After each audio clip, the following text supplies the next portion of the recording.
I thought I knew what this was going to be. Just a simple walking tour of a pretty palace in Spain. Another beautiful old building to check off the list. I'd seen the pictures, you know. The grand courtyards, the detailed arches. I expected to be impressed. But what I found inside wasn't just pretty.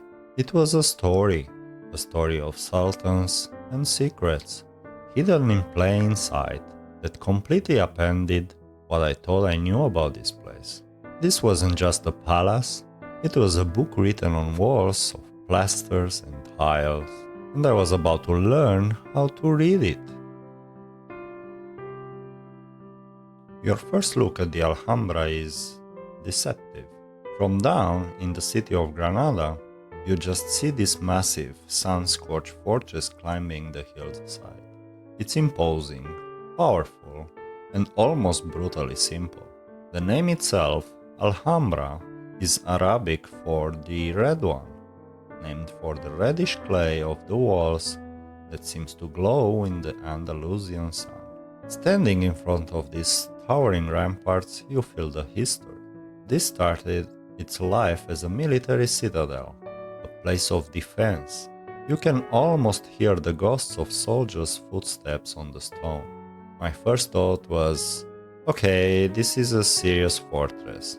It felt like a shell, a hard, protective exterior built to keep the world out. And in that moment, I had no idea how right and how incredibly wrong I was. The real Alhambra, the one that changes you, was still hidden from view, waiting behind these plain, formidable walls. I thought I understood what I was here to see, but the contrast between this rugged outside and the delicate world within is the first clue that the Alhambra story is one of profound and beautiful contradictions. The first place you usually enter is the Alcazaba, and it does everything to back up the first impression. This is the oldest part of the whole complex, the original 13th century military stronghold built by the founder of the Nasrid dynasty, Muhammad I. Walking through here feels like stepping back into a time of warriors and watchmen. It's all function over form. You've got thick stone walls, stark courtyards where garrisons would have drilled, and the foundations of military barracks. The highlight is climbing the Torre de la Vela, the watchtower. From the top, the view is insane. You see all of Granada spread out below, the winding streets of the old Arab quarter, the Albaicin, and the snow-capped Sierra Nevada mountains in the distance. You immediately get why they built it here. It's a commander's view, a strategic dream. This was the muscle of the Alhambra, its shield and its sword. And as I stood there, looking out, I had to respect its raw power. It was magnificent, sure, but it was still just a fortress. Impressive, but not magical. I still thought the story of the Alhambra was about power and defense. The real secret, the heart of the palace, was just a short walk away. But it may as well have been in another universe. And then, everything changes. You leave the stark military vibe of the Alcazaba and head to the entrance of the Nasrid Palaces. This is the part of the Alhambra with the specific time ticket, and for a very good reason. It's a protected treasure, a world so delicate it can only handle a few people at a time. The shift is jarring. You step through a humble doorway, and suddenly, you are not in a fortress anymore. You're inside a jewel box. The air feels different. The light is softer. Every single surface, from floor to ceiling, is covered in the most impossibly detailed art. Above them, plaster walls are carved into lace-like tapestries. And higher still, incredible wooden ceilings pull your eyes upward with their artistry. It's a total sensory overload. My brain couldn't really compute it. Moments ago I was in a world of stone and strategy. Now I was standing inside a poem. This wasn't built for soldiers, it was built for sultans. It wasn't made to intimidate enemies, but to transport its residents to a vision of paradise on earth. This was the moment I realized my whole idea of this place was wrong. The fortress was just the opening line. The real story was about to unfold, written in the very walls around me. The journey starts in the Mexuar, a room that's seen more changes than most. This was the public audience hall, where the Sultan would handle justice and state business. The Christian monarchs later turned it into a chapel, and you can see that blend of styles, a story of conquest written right into the architecture. But it's when you pass through and stand before the golden façade of the Comares palace that you really get the genius of the Nasrid builders. This wall was designed to do one thing. Oh, just imagine you're an ambassador in the 14th century, waiting to see the Sultan. You'd be standing in this courtyard, staring up at a wall of shimmering gold tile and mind-bendingly detailed stucco, all of it designed to catch the sun and basically blind you with the wealth and power of the Nasrid dynasty. It's pure psychological architecture, but the real secret is in the details. The walls are covered in Arabic calligraphy. You may think it's all verses from the Quran, but that's not the whole story. While some of it is religious, a lot of it is poetry praising the palace itself, or simple words like blessing and happiness, repeated over and over again. And one more phrase appears more than any other, hundreds of times all over the complex, the Nasrid motto, "There is no victor but God." It's this constant, humble reminder of faith, a thread woven through every single room and arch. From the dazzling Comares façade, you step into the court of the Myrtles, and the mood shifts from overwhelming detail to quiet, perfect harmony. This is one of the most iconic views in the whole Alhambra. A long, still pool of water stretches across a courtyard, pure white marble, flanked by perfectly trimmed myrtle hedges. The water acts as a perfect mirror, reflecting the massive Comares Tower at one end and the graceful portico at the other. The effect is just mesmerizing. It creates this feeling of perfect symmetry, of balance and peace. In Islamic architecture, water is a huge symbol of life, purity, and paradise. And here, it's the star of the show. This wasn't just a pretty pool, it was designed to cool the air and reflect the sky, literally bringing the heavens down to earth. The Sultan would receive his most important guests here, and you can just imagine the impression it would have made. The shimmering reflection, the silent imposing tower, the feeling of being in a space that's perfectly ordered and impossibly beautiful, it was all part of the theater of power. But this was a quiet power, one that spoke of sophistication and control, not just brute force. It's a place that makes you slow down, breathe, and just be present. It felt less like a room and more like a state of mind. Okay, I'm standing here, about to walk into what is probably the most famous and mysterious courtyard in the entire Alhambra, and I'm just floored. Every step on this journey has revealed a new layer, a new secret. If you're finding this discovery as fascinating as I am, and you want more stories hidden inside incredible places like this, do me a favor and hit subscribe and click the like button. It really does tell the algorithm to show this to more people, and it helps our channel bring these stories to light. Your support makes all the difference. Now, let's go see what secrets the lions are guarding. If the court of the Myrtles is about serene order, the court of the lions is a masterpiece of complex, dynamic beauty. This was the private heart of the Nasrid Palaces, the center of the Sultan's personal world. And in the middle of it all is the legendary fountain, a big alabaster basin held up by 12 marble lions. Now, for centuries people have debated what the lions mean. There are popular stories that they may symbolize the 12 tribes of Israel, or maybe the signs of the zodiac, but scholars haven't confirmed any of them, so their true meaning is still a bit of a mystery. But the real marvel here is the engineering.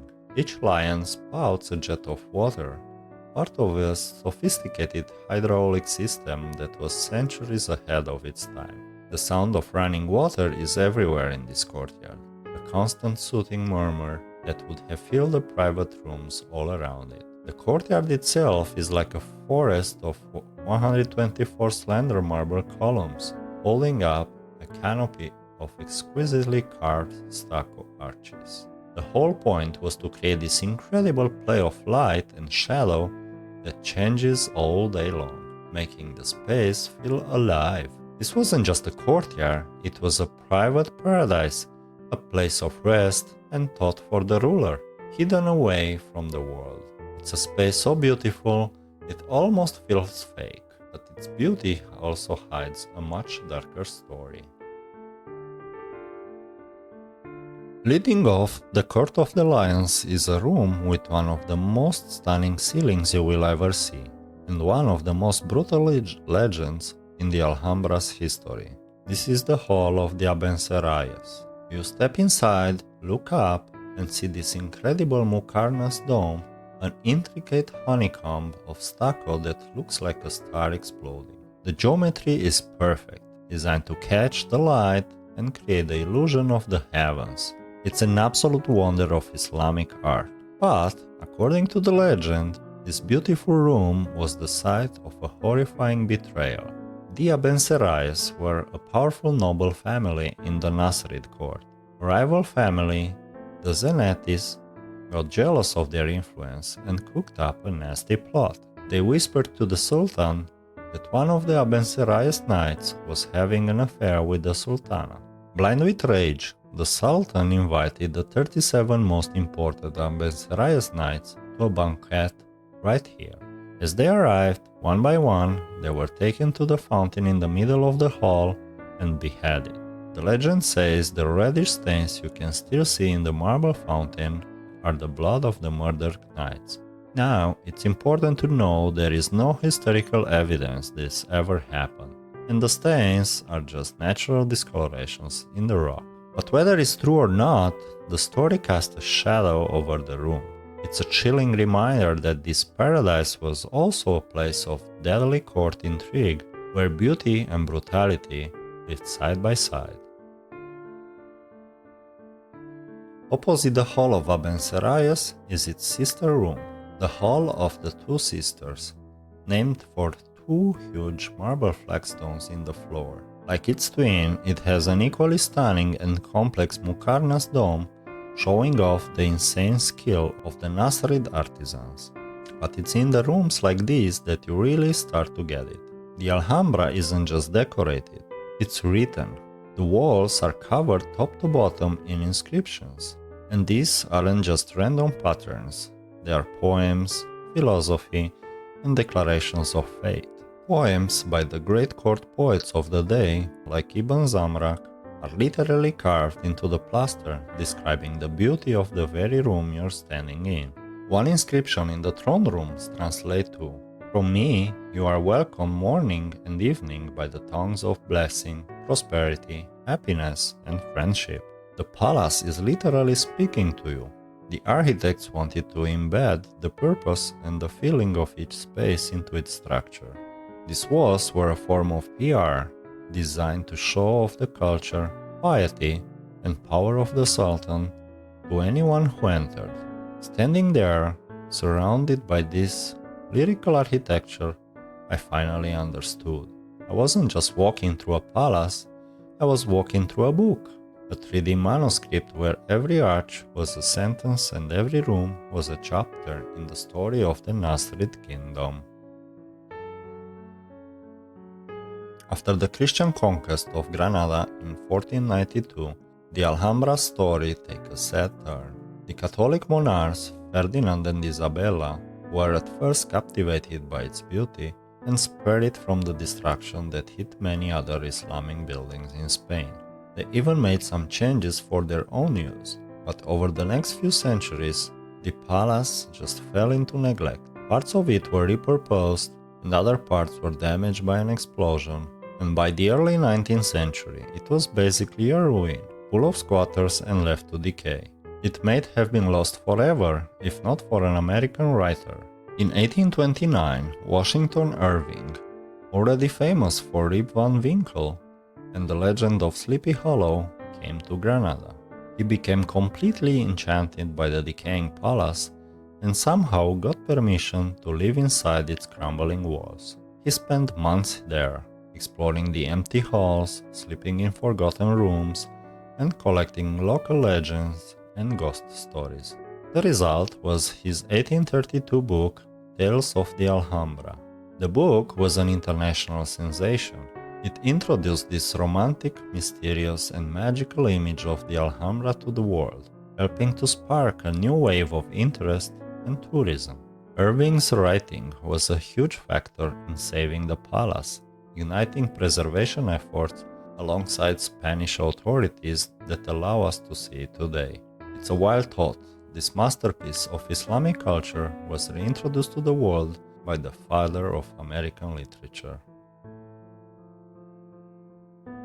Before you leave the main palace complex, there is a quieter, more open area to see, the Partal Palace and its garden. This is one of the oldest palace structures remaining in the Alhambra, dating back to the early 14th century, around the same Nasrid period as the more famous palaces. It feels different from the enclosed courtyards we just left. Here, a beautiful portico with 5 arches sits at the edge of a large pool, looking out over the Albaicin quarter down below. It's more woven into the landscape, a fusion of architecture and nature. After the intense, inward-looking beauty of the Nasrid Palaces, the Partal Gardens are like a deep breath of fresh air. You can wander through the terrace gardens, listen to that ever-present sound of water from little fountains, and just admire the view. This area gives you a sense of the Alhambra not just as a series of palaces, but as a complete city on a hill, with homes, gardens, and workshops all inside its walls. It's a perfect transition, a moment of peace before we head to the final and maybe most tranquil part of the tour, the Generalife. It's a reminder that for the Sultans, paradise wasn't just about intricate stucco. It was also about the simple, deep beauty of a garden, a pool of water, and the view of the world they ruled. A short walk from the main fortress across a ravine is the Generalife. The name is often translated as Garden of the Architect, though its exact origin is still debated by scholars. This was the Sultan's summer palace and country estate. If the Nasrid Palaces were the official, stunning display of power and faith, the Generalife was the private getaway. It was where the rulers came to escape the pressure of the court and enjoy a more rustic, earthy version of paradise. And it's all about the gardens. The sound of water is even more present here, channeled through narrow runnels, spouting from countless fountains and pooling in quiet ponds. The famous Patio de la Sequia, or Court of the Water Channel, has a long, narrow pool fanned by jets of water that arc right away the walkway. The air is thick with the smell of roses, jasmine, and cypress. It's a garden designed for all the senses. The architecture here is simpler, more restrained than in the main palaces. It's beautiful, but it's not trying to overwhelm you. It's designed to complement the nature around it, not to dominate it. This was a working estate, with orchards and pastures, a place for the sultans to feel connected to the land. Walking here, you get a different feeling for the people who lived in the Alhambra. You see their desire, not just for opulent beauty, but for peace, for shade, and for the simple, life-giving presence of flowers and water. It's the perfect, quiet last chapter in the tour of the grounds. No story of the Alhambra is complete without a tale of its end. In 1492, after a long siege, the last Nasrid Sultan, Muhammad XII, known to the Spanish as Boabdil, finally surrendered Granada to the Catholic monarchs Ferdinand and Isabella. He handed over the keys to the city, which he reportedly called the keys to paradise. As Boabdil and his court rode into exile, they stopped at the high mountain pass, a spot that offered one last view of the city and the magnificent red fortress. Looking back at the home he had lost forever, Boabdil started to cry. It was then that his own mother, Aissa, is said to have delivered one of the history's most brutal burns. Weep like a woman for what you could not defend as a man. That spot is known to this day as Ultimo Suspiro del Moro, the Moor's last sigh. It's a heartbreaking end to centuries of a dynasty. Standing on the Alhambra's walls, looking out over the city Boabdil lost, you can't help but feel the weight of that moment. The end of an era, the fall of a kingdom, and the very human story of the last Sultan, a tragic figure caught into an unstoppable tide of history.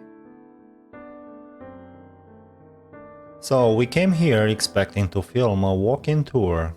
I figured out I'd show you some beautiful architecture, share a few dates and facts, and call it a day. But the Alhambra doesn't let you off that easy. It grabs you, pulls you into its story. You start by seeing a fortress, a symbol of military might. Then you discover a palace of almost unimaginable delicacy, a place where every surface has something to say. You walk through rooms that have seen incredible artistry and heard whispers of brutal betrayals. You learn that the walls literally speak, covered in poetry and blessings, turning stone and plaster into a manifesto of faith and culture. You learn how it was forgotten by the world and then rediscovered thanks to the romantic tales of an American author who fell in love with its ruins. You go from the overwhelming grandeur of the court to the simple, profound peace of a garden paradise. More than any place I have ever been, the Alhambra is a story. It's a story of power and art, of war and poetry, of love and loss. It's the story of a civilization that built one of the most beautiful places on earth, and the tragic tale of the man who had to give it all away. My walk through the Alhambra was not what I expected. It was so much more. It wasn't just a tour, it was a lesson in how to really see a place. But the story of the Moors in Spain began centuries earlier, at another iconic landmark just to the south, the Rock of Gibraltar. That's the pillar where the story of their arrival was written, just as the Alhambra holds the story of their departure. Join us as we explore that incredible place in our next video. One day trip to Gibraltar, everything you need to know.